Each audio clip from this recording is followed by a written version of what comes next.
So hello everyone, my name is Matin. I'm from Jakarta. Yes. And this time I want to talk about research and innovation for you. Basically, it's what I do back in Jakarta for the past 5 years. And why start early? Okay. So today I want to talk about babies. I don't plan to have a baby soon, but what do you see? What do you see in this picture? Okay. When we see babies here, they are so cute. Yeah, true, they are babies. But let's take a look at their eyes, those sparky eyes. So what they do is learning. So babies are the perfect learners. And as we grow older and older, as we go into our education system, what happens is that I don't see this kind of eyes anymore in our student, in high school student, in junior high school. I mean, they lose their spark, their curiosity. Okay. So when I first entered my bachelor studies, so that's like 5 years ago, I asked to write what my dreams are. So I just write it on a paper. I want to be an astronaut. The problem is, I take a major in biology, in life science, and my lecturer said that you already grown up. Come on, be realistic. I mean, how can you be a life science student become an astronaut? That's something ridiculous, okay? And that really breaks my heart. I mean, I believe that 5 years ago I have those kind of eyes, okay? And yeah, where are those career spaces go now? I mean, this is a cartoon from our country. It's called the UN, Ujian Nasional of the United Nations. Sorry. So what happened is we look at students right now. They are more stressed about doing their tests, their exams. I mean, they're not doing any creativity at all. That happens. That's what I see happening now.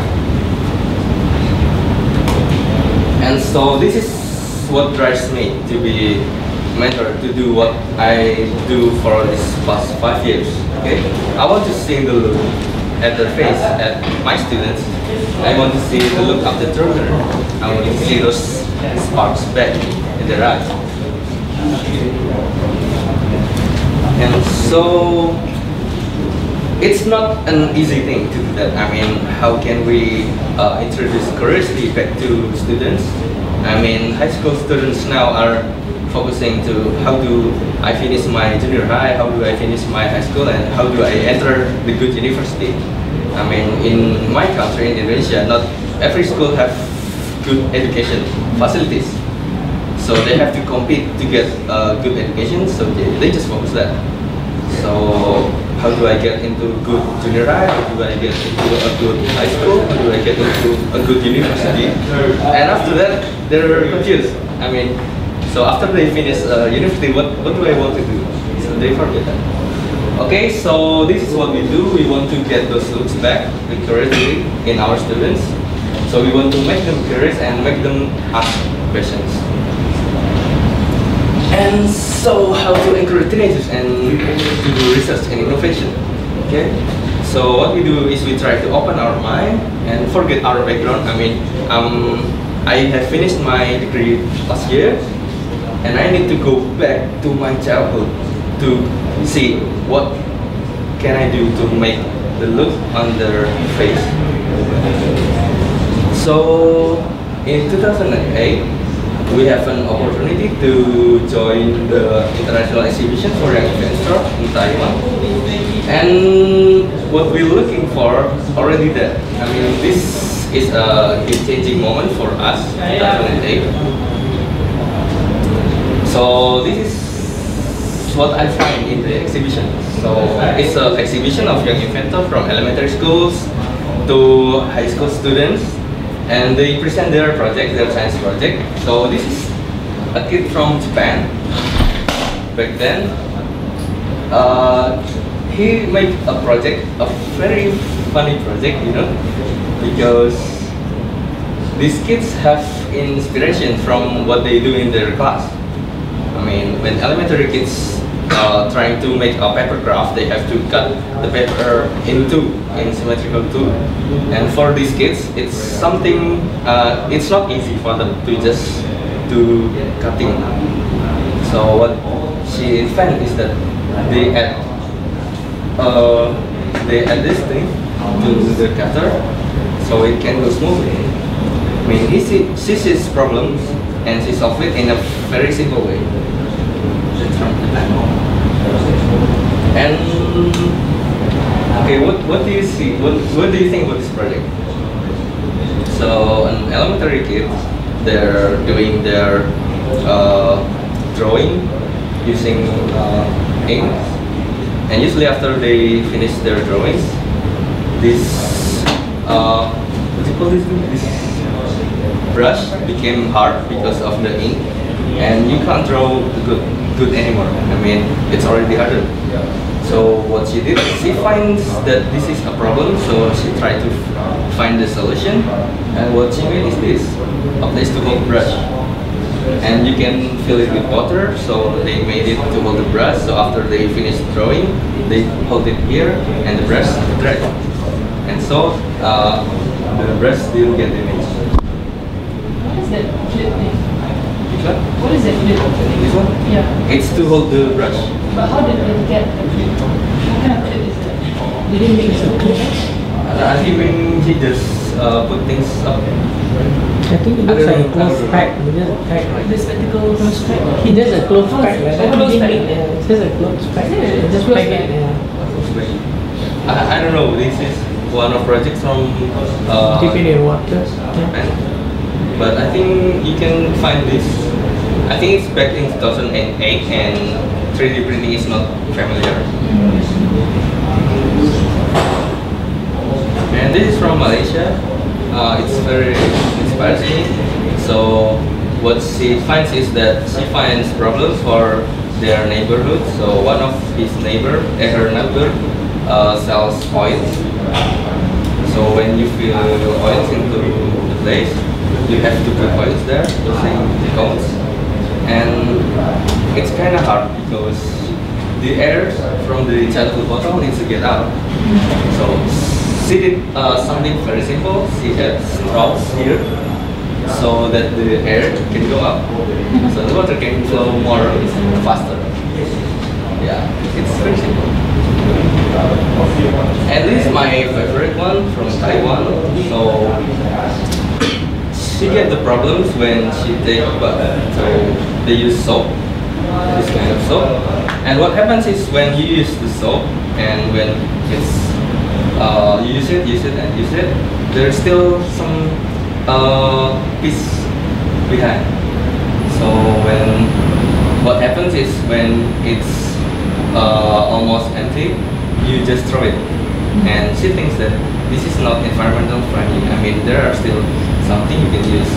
So what she did is simple. She puts a marble or stone inside the soap, and when the soap is running out, what's left is the marbles. That's pretty inspiring. Well, this is from the high school category. So he also inspired from the neighborhood. So he have his neighborhood which has disabilities, and I'm sorry because they don't have perfect hands. And he likes gaming, and he wants his neighbor to do gaming too. But what happened is that several people can't use mouse, so he invented this for his neighbor, mouse for disabled people.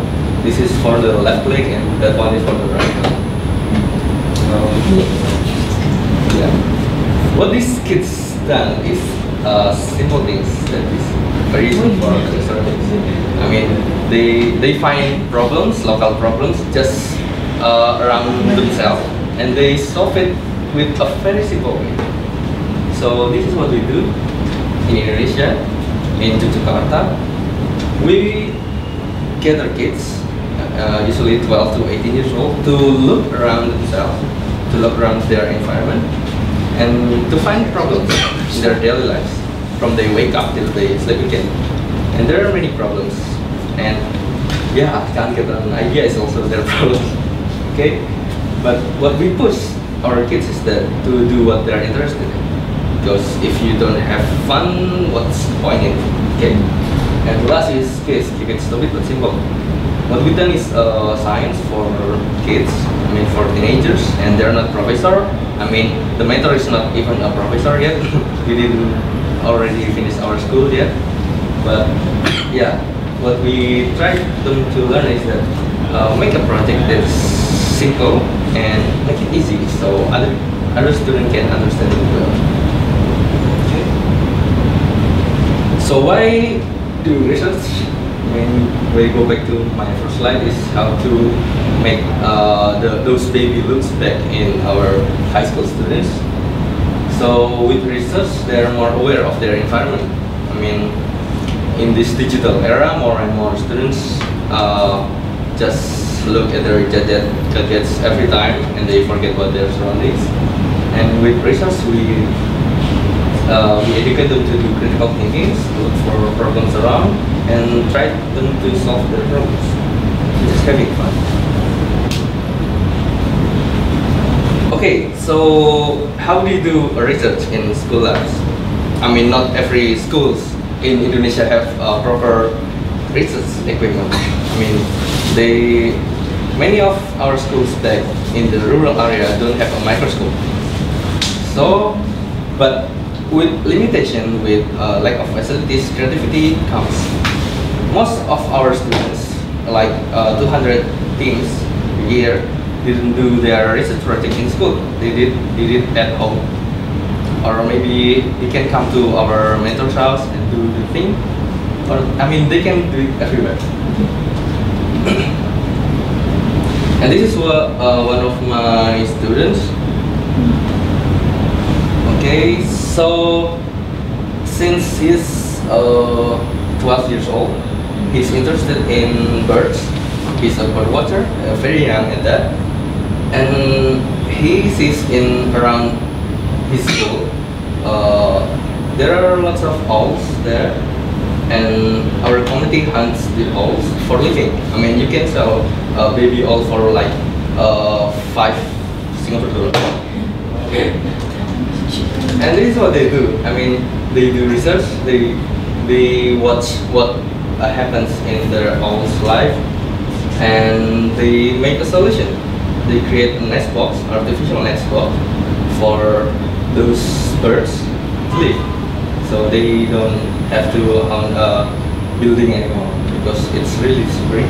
And they're still doing it right now. So it's been 3 years after their projects. They're helping farmers by making the owl's nest near the farm. So it can help the farmers to get the best. This is high school students. I mean, they're only 16 years old and they did this thing. They skip school often. Oh. But they do what they like to do, so. And okay, you can see a car with chickens. Car chickens. So yeah. Is it alive? Okay. So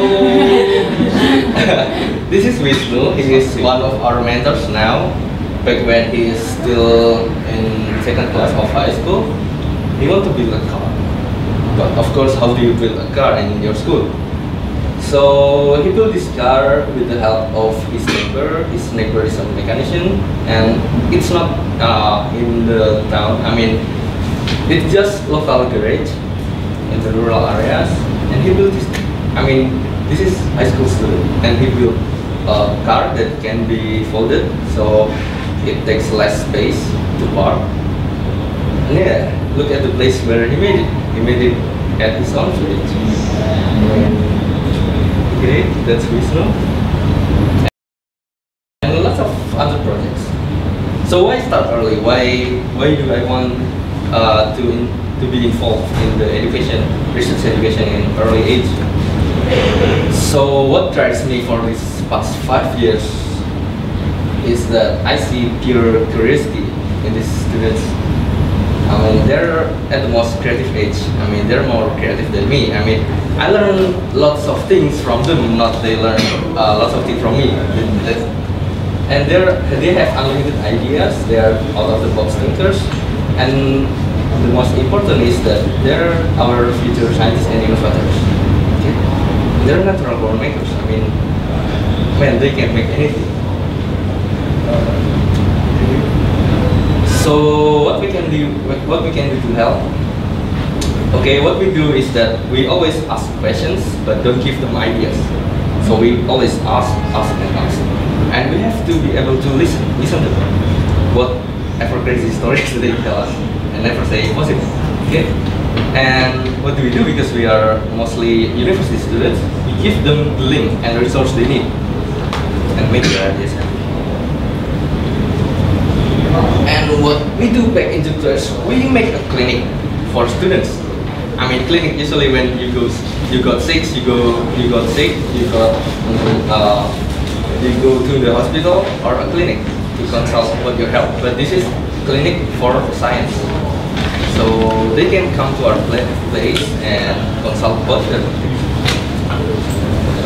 So how do we make it sustain? The former students in our program, after they finish high school, they become the mentors.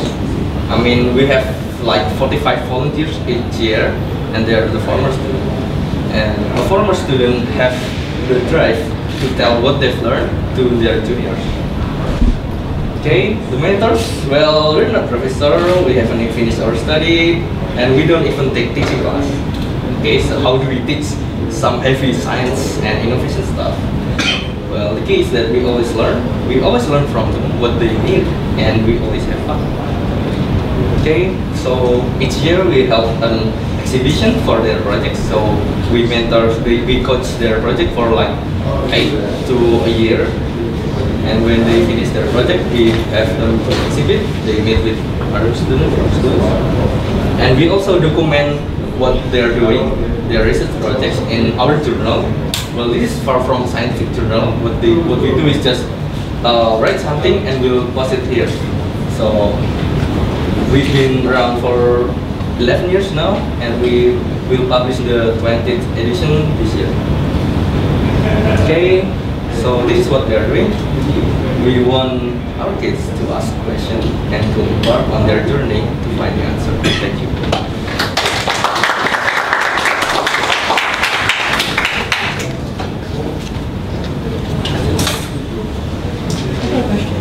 How do you, I mean, you keep saying that you're not professionals or you're not like scientists. How do the teachers in schools, are they usually convinced that you are? Okay. I mean, what's your credibility then? Okay, so our community is quite big, so we're not only alone, but we have some professional researchers and also teachers. And so we always do training for trainers too. So we get those from our professional teachers. But what we mainly do, so we have the alumni, which is the mentors who will directly teach the students. We have also teachers. So we are community raised by the Department of Education of Jakarta, and because we are part of the government, we can gather all headmasters. I mean, we have those, and we gather teachers, and we have like 10 teachers from all of our province, and also university students, and there are also professional. We have connection with the Center for Young Scientists in Bandung, and also some professional researchers. But what we do, how do we teach them, is just that like this, I think. We sit together and they talk about their ideas, and yeah, we just do the sharing parts. I mean, that's what we do all the time.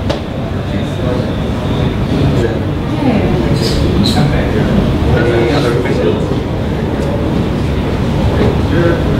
So, just to check, we come to know that Indonesia in particular is very committed to kind of a social innovation, community grassroots innovation. Do you have any experience in this the group of social grassroots social innovators, the like of Ibu Trimampuni in Surabaya. Okay, so my first comment is that Indonesia has lots of communities, right? I mean, in Jakarta there's like 4 or 5 Makerspace like communities. But what happened is that we have lots of activities in our communities, and I think we need to communicate more with other communities. And because this community has been around for like 8 years, the mentorship, and what happens is that our alumni go back to our community and teach the juniors, and when the juniors graduate, they teach again. So most likely we sustain it on our own. But I think the past 2 years we also connect with lots of different universities, different people interested in this, and this is why I go to Singapore. I mean, lots of people here in Southeast Asia also concerned with education, and yeah, we hope to meet with more social innovators, and so we can teach our students not only doing their science project but also doing it for their environment, for their social environment. Any more questions? What are some of the most challenging problems and challenges in running this Sagasitas? Okay, so we have lots of problems early back in 2008 because nobody came at our clinic. I mean, nobody got interested in, no student interested in doing research and science.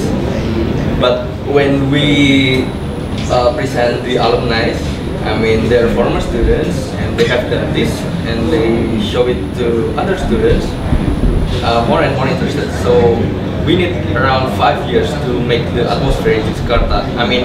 Right now, each year for the past 3 years, we have like 800 science project proposal that we gather. So the biggest challenge is connecting these students to the resource they have.